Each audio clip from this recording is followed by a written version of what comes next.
Hey guys, welcome back to my channel. അപ്പോൾ ഇന്ന് നമ്മുടെ ചർച്ചാ വിഷയം എന്താണെന്ന് വെച്ചാൽ അഖിൽ പി ധർമ്മജൻ എഴുതിയ റാം കെയർ ഓഫ് ആനന്ദയാണ്. ഈ ബുക്ക് ഞാൻ വായിച്ചു തീർത്തത് 2 ഡേയ്സ് കൊണ്ടാണ്. 2 ഡേയ്സ്, ഐ തിങ്ക് 2 ഡേയ്സ് കൊണ്ടാണ് ഇത് വായിച്ചു തീർത്തത്.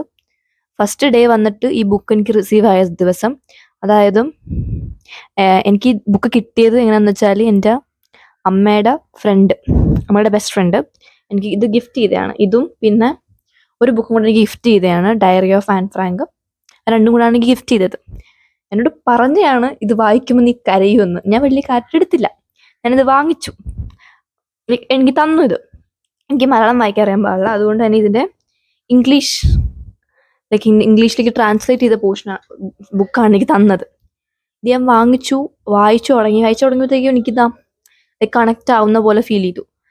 ഞാൻ അമ്മയുടെ ഓഫീസിലേക്ക് പോകുന്ന വഴിക്കാണ് തന്നത്. അപ്പോൾ ഇത് എനിക്ക് അവിടെ ചെന്നിട്ട് വേറെ പണിയൊന്നും ഇല്ലാത്തതുകൊണ്ട് തന്നെ ഇത് ഞാൻ സ്റ്റാർട്ട് ചെയ്തു. വീട്ടിൽ വെച്ചിട്ടാണ് എനിക്ക് തരുന്നതെന്ന്. എന്തായാലും വീട്ടിൽ വെച്ചിട്ടാണ് എനിക്ക് ഈ ബുക്ക് കിട്ടുന്നതെങ്കിൽ എന്തായാലും ഞാൻ വായിക്കില്ല. കാരണം ആ ടൈമിൽ ഞാനൊരു ബുക്ക് വായിച്ചുകൊണ്ടിരിക്കുകയായിരുന്നു. ഞാൻ എന്താണെന്ന് വെച്ചാൽ ഒരു ബുക്ക് തീർത്താലേ എനിക്ക് വേറെ ബുക്കിലേക്ക് പോകാൻ പറ്റും. അല്ലെങ്കിൽ അത്രയും ഇതായിരിക്കണം, അല്ലാതെ ഞാൻ പോകത്തില്ല. അപ്പോൾ ഞാൻ ഈ ഒരു ബുക്ക് വായിച്ചുകൊണ്ടിരിക്കുകയായിരുന്നു. എൻ്റെ വീട്ടിലിരിപ്പുണ്ടായിരുന്നു ഈ ബുക്ക്. ഈ ബുക്ക് ഞാൻ അങ്ങോട്ട് കൊണ്ടുപോയിട്ടുണ്ടായിരുന്നില്ല. അപ്പോൾ ഞാൻ അവിടെ വെറുതെ ഇരിക്കുകയാണ് ഓഫീസിൽ. അപ്പോൾ ഞാൻ വിചാരിച്ചു ഈ ബുക്ക് വായിച്ചു തുടങ്ങാം, ജസ്റ്റ് 2-3 പേജ് വായിച്ചിട്ട് വെക്കാമെന്ന്.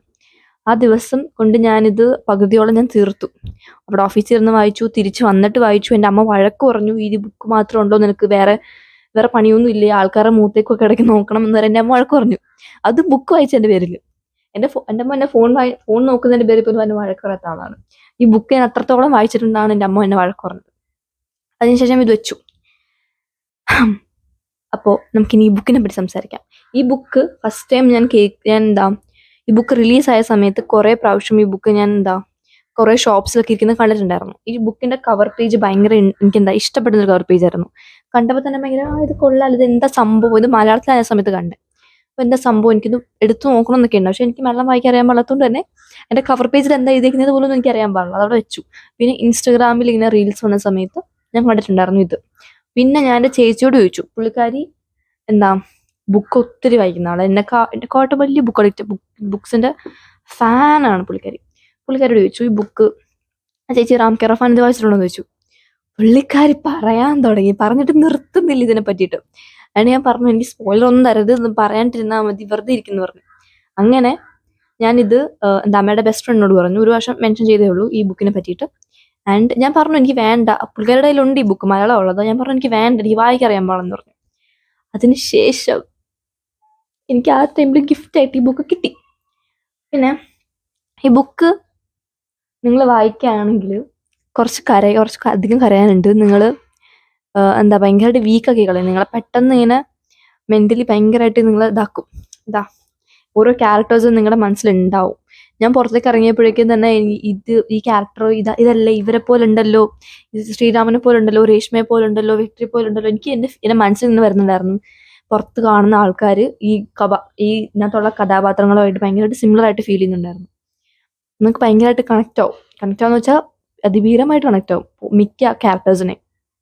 പ്രത്യേകിച്ച് മല്ലി എന്ന് പറഞ്ഞൊരു ക്യാരക്ടറാണ് ഇതിനകത്ത്. ആ ക്യാരക്ടർ നമുക്ക് ഭയങ്കര നമ്മൾ കുറേ നാൾ ആലോചിക്കും ആ ഒരു ക്യാരക്ടറിനെ പറ്റിയിട്ട്. ഭയങ്കര ഇതായിട്ടുള്ളൊരു ക്യാരക്ടറാണത്. ഞാൻ സത്യം പറഞ്ഞാൽ ഇത് 3 ദിവസം കൂടെ തീർക്കാമെന്നാണ് വിചാരിച്ചത്. 3 ദിവസം തീരുമെന്നാണ് വിചാരിച്ചത്. ഫസ്റ്റ് ഡേ ഞാൻ കുറേ വായിച്ചു. ഒരു പകുതിയോളം എത്താറായിട്ട് പിറ്റേ സമയത്ത് ഞാൻ നിർത്തി. ഓൾമോസ്റ്റ് ഒരു 110 പേജ് 110 പേജോളം ഞാൻ വായിച്ചു കാണും. ഡേ വെച്ചു. എന്നിട്ട് കുറച്ച് പിറ്റേ ദിവസം ഞാൻ വായിക്കാൻ തുടങ്ങിയിട്ട് ആ ദിവസം എനിക്ക് വലിയ വായിക്കാൻ ഒരു മൂഡൊന്നും ഉണ്ടായിരുന്നില്ല. ഒരു മൂഡനുസരിച്ചാണ് എനിക്ക് വായിക്കുന്നത്. പക്ഷെ അത് നിർത്തിയിട്ട് പോയ പോർഷൻ ആണെങ്കിൽ എനിക്ക് വായിച്ചേ പറ്റൂ. അങ്ങനെ ഞാനിരുന്ന് വായിക്കാൻ തുടങ്ങിയിട്ട് തീരാറായി. ഒരു 220 പേജസോളം തീരാറായി. പിന്നെ ഇച്ചിരി അങ്ങാണ്ടേ ഉള്ളൂ. ആ സമയത്ത് ഞാൻ നിർത്തി. ഞാൻ വെച്ചു നാളെ വായിച്ച് തീർക്കാം. 220 പേജ് അല്ല, എനിക്കായിട്ട് കുറച്ച് 200 ആണോ അത്രത്തോളം പേജ് കണ്ടു. എനിക്ക് പിന്നെ 100 പേജസ് പോലും ഇല്ലിനി. ബാക്കി നാളെ വായിക്കാം എന്നുള്ളൊരു മൈൻഡ് എത്തി ഞാൻ. എന്നിട്ട് ഫോൺ കണ്ടിട്ട് എനിക്കൊരു ഇത് തരുന്നില്ല, എനിക്കെന്തോ ഒരു മിസ്സിങ് പോലെ. ഞാൻ വിചാരിച്ചു ഇത് കുറച്ചും കൂടെ വായിച്ചിട്ട് നിർത്താം. ഞാൻ എടുത്തു. എന്നിട്ട് ഒരു 5-10 പേജോളം വായിച്ചു. പിന്നെ എനിക്ക് നിർത്താൻ പറ്റില്ല, കാരണം അത്രയും പീക്ക് പോയിന്റിലാണ് നിൽക്കുന്നത്. ഒരു സൈഡിൽ മല്ലി, ഒരു സൈഡിൽ ആനന്ദി. നമുക്കിത് വായിച്ചേ പറ്റൂ. ഈ സാധനം വായിച്ചില്ലെങ്കിൽ പറ്റത്തില്ല ആ ഒരു ഇതിലേക്ക്. മല്ലിയുടെ അവസ്ഥ ആലോചിക്കുമ്പോൾ ഈ ബുക്ക് നിർത്താം, എനിക്കിത് സഹിക്കാൻ പറ്റുന്നില്ല എന്നൊരു അവസ്ഥ.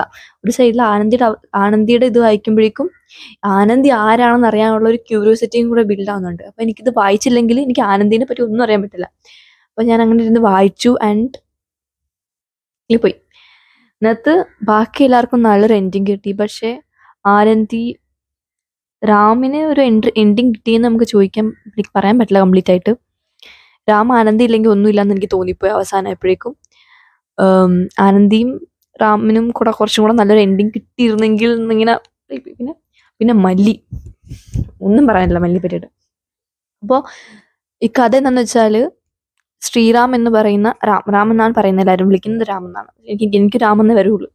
അപ്പോൾ രാം എന്ന ചെറുപ്പക്കാരൻ പറയാൻ പറ്റില്ല, രാമിന് മെക്കാനിക്കൽ എഞ്ചിനീയറിംഗ് അല്ലേ, അതൊക്കെ സ്റ്റാർട്ടിങ്ങിലേ പറഞ്ഞ കാര്യങ്ങളാണ്, മെക്കാനിക്കൽ എഞ്ചിനീയറിംഗും കാര്യങ്ങളൊക്കെ. എനിവേ ഒരു ഡിഗ്രി കംപ്ലീറ്റ് ആയിരിക്കുകയാണ് രാം. എഞ്ചിനീയറിംഗ് കംപ്ലീറ്റ് ആയിരിക്കുന്ന രാം. ഒരു ഉറപ്പില്ല കേട്ടോ ഇത്. രാമിന്റെ ഇൻട്രൊഡക്ഷൻ പാർട്ടൊക്കെ ഞാൻ പിന്നെ പെട്ടെന്ന് വായിച്ചു പോയാ. ഓക്കെ, അതിനുശേഷം നാട്ടിൽ തന്നെയാണ് രാം കളിച്ച് വളർന്നൊക്കെ. രാമിന് സിനിമയോട് ഭയങ്കര ക്രേസ് ആയിട്ടുള്ള ആളാണ്. അപ്പോൾ സിനിമയിൽ ഇനിയും സിനിമയെ പറ്റി പഠിക്കണം, സിനിമ ഡയറക്റ്റ് ചെയ്യണം, അങ്ങനെ കുറെ ആഗ്രഹങ്ങളുള്ള രാമിന്റെ എന്താ ചിന്തയെന്ന് വെച്ചാൽ ചെന്നൈയിലേക്ക് വണ്ടി കയറാമെന്ന് തീരുമാനിക്കുന്നു. പാരന്റ്സിന്റെ എതിർപ്പൊക്കെ ഉണ്ടായിരുന്നെങ്കിലും അവസാനം അവരെ സമ്മതിപ്പിച്ച് ചെന്നൈയിലേക്ക് വണ്ടി കയറുന്നു. അവിടെ രാമിന്റെ ജീവിതത്തിലേക്ക് കടന്നു വരുന്ന ആൾക്കാരുടെ കഥയാണ് ഈ ഒരു നോവലിലുള്ളത്. നിങ്ങൾ ഒരിക്കലും മിസ് ചെയ്യരുത് എന്ന് ഞാൻ പറയുള്ളൂ. ഇന്നത്തെ ക്യാരക്ടേഴ്സൊക്കെ നമ്മൾ ഒത്തിരി സങ്കടപ്പെടുത്തും, പക്ഷേ you should read this book. നിങ്ങൾ ഇങ്ങനെയും ആൾക്കാരുണ്ട്. നമ്മൾ പുറമേ നോക്കുമ്പോൾ പുറമേ നോക്കിയിട്ട് നമുക്ക് ഒരാളെ വിലയിരുത്താൻ പറ്റില്ല എന്നും കൂടെ നമുക്ക് മനസ്സിലാവും ഈ ബുക്ക് വായിച്ചു കഴിയുമ്പോഴേക്കും. ബുക്ക് നിങ്ങൾ ഒരു കരച്ചിലോടല്ലാണ്ട് ഈ ബുക്ക് നിങ്ങൾക്ക് തീർക്കാൻ പറ്റില്ല. ഞാൻ കരഞ്ഞുകൊണ്ടിരുന്നുണ്ട്, എൻ്റെ അമ്മ വന്ന് ചോദിച്ചു എനിക്ക് എന്താ പറ്റിയെന്ന് ചോദിച്ചത്. അപ്പം ബെസ്റ്റ് ബുക്ക്, നിങ്ങൾ എന്തായാലും വായിച്ചു നോക്കുക. ഈ കിട്ടിയതിൽ വെച്ച് ബെസ്റ്റ് പ്രസന്റ് എന്നും എനിക്ക് ഈ ബുക്കിനെ പറയാൻ പറ്റും. നിങ്ങൾ എന്തായാലും വായിച്ചു നോക്കുക. പിന്നെ ഞാൻ ഇപ്പോൾ വായിച്ചുകൊണ്ടിരിക്കുന്ന ബുക്ക് പവർലെസ് ആണ്. ഇതിനെ പറ്റിയിട്ടൊക്കെ ഞാൻ സെപ്പറേറ്റ് വീഡിയോ ചെയ്യാം. ഈ ബുക്ക് തീരാറായി, നിങ്ങൾക്ക് കാണാം. അത് ഇത്രയും വരെയാണ് ഞാൻ വായിച്ചിട്ടുള്ളത്. എനിക്ക് ഇച്ചിരി കൂടെ ഉള്ളൂ വായിക്കാനായിട്ട്. ഇത് ഞാൻ വായിച്ചുകൊണ്ടിരുന്ന ബുക്കാന്ന് ഞാൻ പറഞ്ഞല്ലോ. എനിക്ക് വായിച്ചിട്ട് പിന്നെ ഇത് ബുക്ക് എടുത്തപ്പോഴേക്കും, ഇത് വായിച്ചു കഴിഞ്ഞിട്ട് ഞാൻ ഈ ബുക്ക് എടുത്തപ്പോഴേക്കും എനിക്ക് ഫ്ലോ കിട്ടുന്നില്ല. അതുകൊണ്ട് ആദ്യം തൊട്ട് ഒന്നും കൂടെ ഞാൻ വായിച്ചു. ബുക്ക് പകുതി എത്തിയില്ല, ഒരു 200 പേജസോളം ഞാൻ വായിച്ചുള്ളൂ. പിന്നെ ഞാൻ ഒന്നും കൂടെ ആദ്യം തൊട്ട് വായിക്കാൻ തുടങ്ങി. 200 അവിടെ വിട്ടിട്ട് ആദ്യം തൊട്ട് ഞാൻ വായിക്കാൻ തുടങ്ങി. പിന്നെ ഇപ്പം ഇത്ര എഴുതിയിട്ടുണ്ട്, ഇച്ചിരി കൂടെ ഉള്ളൂ. ഞാൻ പെട്ടെന്ന് തന്നെ ഇത് തീർത്തിട്ട് കാണാൻ. എനിക്ക് സെക്കൻഡ് ബുക്ക് ഉണ്ട്, ഞാൻ റെക്ലെസ് ഉണ്ട് എൻ്റെ കയ്യിൽ. സെക്കൻഡ് ബുക്കാണ് ഞാൻ ഫസ്റ്റ് വാങ്ങിച്ച സെക്കൻഡ് ബുക്കാണ്. സെക്കൻഡ് പാർട്ടാണെന്ന് ഞാൻ അറിഞ്ഞുകൊണ്ട് തന്നെ വാങ്ങിച്ചത്. കാരണം ഇതിന്റെ റിവ്യൂ ഇതിന്റെ റിവ്യൂ ഒരു ചേച്ചി പറഞ്ഞിട്ടുണ്ട്. ആ ചേച്ചി എന്ന് പറയാൻ പറ്റില്ലല്ലോ. ആ ഒരു യൂട്യൂബർ എനിക്ക് ഭയങ്കര ഇഷ്ടമുള്ള ആളാണ്. അപ്പോൾ പുള്ളിക്കാരി ഭയങ്കര ഇൻട്രസ്റ്റോടുകൂടി പറഞ്ഞ ഒരു റിവ്യൂ ആണ് ഇതിന്റെ. അപ്പോൾ അത് കേട്ടപ്പോഴും പിന്നെ ഇതിന്റെ കവർ പേജ് കണ്ടപ്പോഴും എനിക്കിത് എടുത്തുകൊണ്ട് ഓടാനാണ് തോന്നി. ഭയങ്കര അടിപൊളി കവർ പേജ് ഒക്കെ ഉണ്ട്. ഇത് റെക്ലെസിന്റെ ആണെങ്കിലും പവർലെസിന്റെ ആണെങ്കിലും ബോത്ത് ആർ സോ ഗുഡ്. അപ്പം ഇതിനകത്തുള്ള 2 ക്യാരക്ടേഴ്സും നിങ്ങളുടെ മനസ്സിൽ തന്നെ തങ്ങി നിൽക്കും. ഇതിനെ പറ്റിയിട്ടല്ലല്ലോ പറയണ്ടേ. ഇതിനകത്തുള്ള ക്യാരക്ടേഴ്സൊക്കെ നിങ്ങളുടെ മനസ്സിൽ തന്നെ തങ്ങി നിൽക്കും. പ്രത്യേകിച്ച് മല്ലി, Anandi, Ram, Reshma, Vetri, Paati and everyone. പിന്നെ നെഗറ്റീവ് ഷെയ്ഡുള്ള 2 പേരുണ്ട്. അവരെ പറ്റിയിട്ടൊന്നും പറയുന്നില്ല ഞാൻ. അവർക്ക് കിട്ടേണ്ട എന്നാലും ഈ ബുക്കിൽ തന്നെ കിട്ടിയിട്ടുണ്ട്. അത് കണ്ടപ്പോഴും എനിക്ക് ഭയങ്കര സമാധാനം. പിന്നെ ബാക്കിയുള്ളവർക്കൊക്കെ നല്ല പെർഫെക്റ്റ് എൻഡിങ് ആണ് കൊടുത്തേക്കുന്നത് ഇതിനകത്ത്. അവസാനം പാട്ടിക്കായാലും രേഷ്മയ്ക്കായാലും മല്ലിയുടെ ഫ്രണ്ട്സിനായാലും വെട്രിക്കായാലും എല്ലാവർക്കും നല്ല പെർഫെക്റ്റ് എൻഡിങ് ആണ് കൊടുത്തേക്കുന്നത്, എക്സെപ്റ്റ് ഫോർ റാമിനെ എനിക്ക് ആനന്ദി റാമും ഒരുമിച്ചുണ്ടെങ്കിൽ മാത്രമേ ഞാൻ ഇത് പൂർത്തിയാവണം എനിക്ക് ഫീൽ ചെയ്തു. അവസാനമൊക്കെ ഭയങ്കര രസമായിരുന്നു ഞാൻ. അപ്പോൾ നിങ്ങൾക്ക് കരയാനും കുറച്ച് സമയമൊക്കെ ബാക്കി ഉണ്ടെങ്കിൽ നിങ്ങൾ വായിക്കുക. ആക്ച്വലി ഭയങ്കര അടിപൊളി ബുക്കാണ്. നിങ്ങൾ എന്തായാലും വായിച്ചു നോക്കുക. നിങ്ങൾ കുറേ റിവ്യൂസ് എന്തായാലും ഇതിന് കണ്ടിട്ടുണ്ടാവും. ഞാനായിരിക്കും ഈ ലാസ്റ്റ് ആയിട്ട് ഈ ബുക്ക് വായിക്കുന്നത്. അപ്പോൾ നിങ്ങൾ വായിച്ചിട്ടില്ലെങ്കിൽ എന്തായാലും വായിക്കുക.